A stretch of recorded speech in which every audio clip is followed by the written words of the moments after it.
भक्तों को एक अत्यंत अनमोल और दुर्लभ जानकारी देने जा रहे हैं। आज की ये कथा केवल जानकारी नहीं बल्कि कार्तिक मास के पावन प्रकाश में जन्मी दिव्यता है जो दिवाली के बाद आने वाले छठ पर्व की महिमा का बखान करती है। और महाराज, जैसा कि आप जानते हैं, छठ पर्व साल में 2 बार मनाया जाता है, परंतु कार्तिक शुक्ल पक्ष में आने वाला छठ पर्व ही सबसे पवित्र और प्रभावशाली माना गया है। यह वही समय होता है जब सूर्यदेव और छठी मैया स्वयं पृथ्वी पर उतर आते हैं अपने भक्तों के घरों में आशीर्वाद की किरणें भरने के लिए। अरे भक्तों, दिवाली के दीप बुझने भी नहीं पाते कि कार्तिक की यह पावन छठ पर्व का प्रभात दस्तक दे देता है। इस वर्ष 2025 में छठ पर्व 27 अक्टूबर सोमवार के दिन आ रहा है और ये कोई साधारण दिन नहीं बल्कि 144 वर्षों के बाद बनने वाला अत्यंत दुर्लभ योग है। इस बार की छठी महाराज नवरात्रि की अष्टमी तिथि के संयोग में आ रही है, इसीलिए इसकी शक्ति, इसका तेज, इसका पूर्ण सामान्य छठ पर्व से कई गुना अधिक है। और यही वह दिन है जब सूर्यदेव को अर्घ्य देने से जीवन में दरिद्रता, रोग, दुहाक और संकट सब मिट जाती है। हमदर महाराज, इस दिन अगर आपने केवल एक काम कर लिया तो जीवन भर आपकी झोली कभी खाली नहीं रहेगी। घर में धन, सुख और समृद्धि का ऐसा प्रवाह होगा कि आपके घर की तुलसी भी सुगंध से भर उठेगी।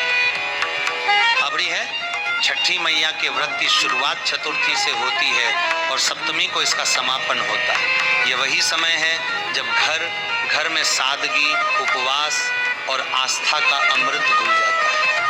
हाँ महाराज, इस पावन पर्व पर व्रती महिला मौन रहकर भगवान सूर्यदेव और छठी मैया की आराधना करती हैं, उनके संतान, सुख और कुल की रक्षा हेतु। अब सुनिए भक्तों, 27 अक्टूबर 2025 की छठ पूजा के शुभ मुहूर्त। पंचांग के अनुसार छठ की तिथि 27 अक्टूबर की रात 7:56 पर प्रारंभ होगी और अगले दिन 28 अक्टूबर की शाम 6:47 पर समाप्त होगी। परंतु उदया तिथि के अनुसार व्रत और पूजा दोनों 27 अक्टूबर सोमवार को सार की ही होगी। महाराज, ब्रह्म मुहूर्त में स्नान और दान करना इस दिन अत्यंत शुभ माना गया है। यही वह समय होता है जब गंगा, यमुना और सरस्वती के संगम पर देवताओं का वास होता है। इसीलिए जो भक्त इस दिन स्नान कर दान करता है उसे विष्णु कृपा और पितरों का आशीर्वाद एक साथ प्राप्त होता है। अब भक्तों, हम जानेंगे कि इस छठ पर्व पर क्या करना चाहिए और किन चीजों से बचना चाहिए। अबू महाराज, पहली बात, दान का महत्व है। छठ पर्व के दिन किया गया दान दुर्गाष्टमी के दान से भी श्रेष्ठ माना गया है। इस दिन चावल का दान सबसे शुभ माना गया है। चावल अन्न का प्रतीक है और अन्न दान सबसे बड़ा दान कहा गया है। जिसने इस दिन चावल दान किया उसके घर में कभी अन्न की कमी नहीं होती। तो दूसरा दान, सफेद तिल का दान। महाराज, सफेद तिल भगवान विष्णु को अत्यंत प्रिय है। जो भक्त इस दिन तिल का दान करते हैं उनके जीवन से पाप दूर होते हैं और मन को शांति मिलती है। यह तिल का दान पितरों की आत्मा की तृप्ति के लिए भी श्रेष्ठ माना गया है। तीसरा, आंवला का दान। आंवला भगवान विष्णु का प्रिय फल है और इसे जीवन का अमृत कहा गया है। महाराज, अगर किसी के जीवन में आर्थिक तंगी है, व्यवसाय नहीं चल रहा या धन रुक गया है तो छठ के दिन आंवला दान करने से वह सब संकट मिट जाता है। अब चौथा, सरसों के तेल का दान। यह दान शनि दोष से मुक्ति दिलाता है, पितरों को शांति मिलती है और परिवार में सुख समृद्धि आती है। यदि किसी की कुंडली में शनि का प्रकोप हो तो इस दिन सरसों के तेल का दीपक जलाना अनिवार्य है। हाँ, अब भक्तों सुनिए इस दिन क्या नहीं करना चाहिए। पहली बात, मांसाहार वर्जित है। छठ पर्व के दिन मांस, मछली, अंडा या किसी भी तामसिक भोजन का सेवन नहीं करना चाहिए। यह दिन केवल सात्विक भोजन के लिए है क्योंकि इस दिन का हर कण भक्ति का कण होता है। अबल दूसरी बात, खट्टे पदार्थों का सेवन वर्जित है।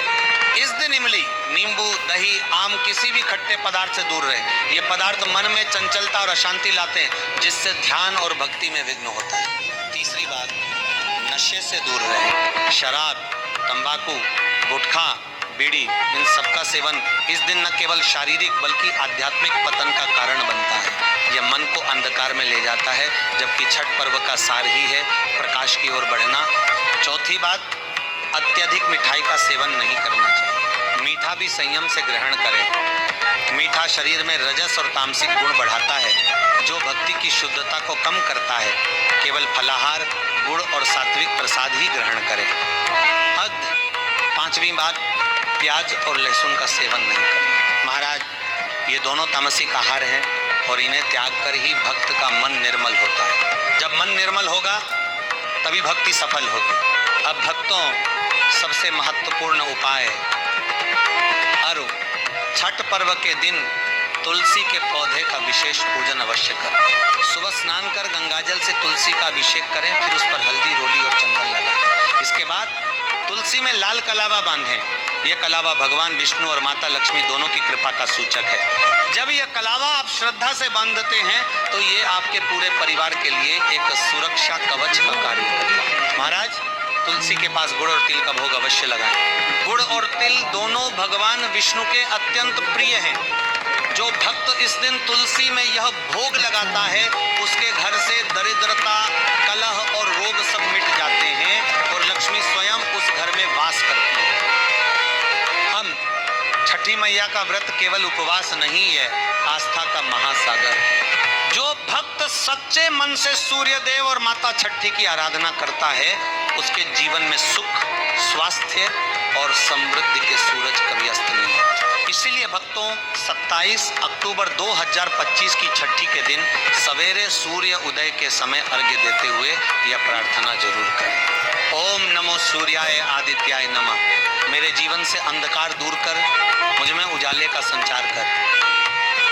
महाराज, जो भी यह उपाय करता है उसका घर धन से, मन प्रेम से और जीवन आनंद से भर जाता है। और जो इस